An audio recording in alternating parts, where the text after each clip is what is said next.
घोरात कष्टोद्धारण स्तोत्र. श्रीपाद श्रीवल्लभ त्वं सदैव श्रीदत्तास्मान् पाहि देवादिदेव.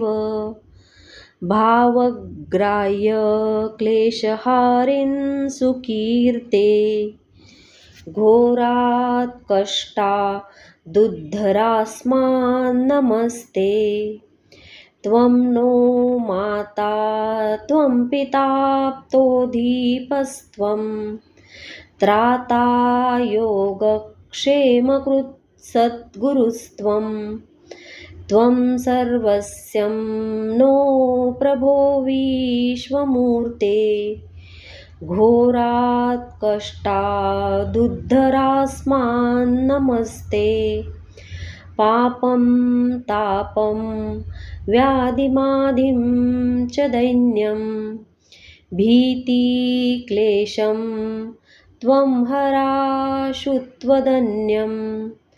त्रातारं नो वीक्षयिषास्तजूर्ते घोरात् कष्टादुद्धरास्मान् नमस्ते. नान्यस्त्राता नापि दाता न भर्ता त्वत्त्वदेव त्वं शरण्योकहर्ता. कुर्वात्रेयानुग्रहपूर्णराते घोरात् कष्टादुद्धरास्मान् नमस्ते. धर्मे प्रीतिं सन्मतिं देवभक्तिं सत्सङ्गाप्ति देहि भुक्तिं च मुक्तिं. भावासक्तिं चाखिलानन्दमूर्ते घोरात् कष्टादुद्धरास्मान् नमस्ते.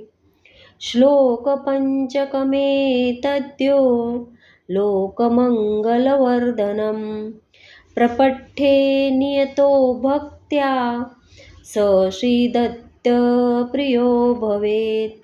इति श्रीमत्परमहंस परिव्राजकाचार्य श्रीवासुदेवानन्द सरस्वती विरचितं घोरकष्टोद्धारणस्तोत्रं सम्पूर्णम्.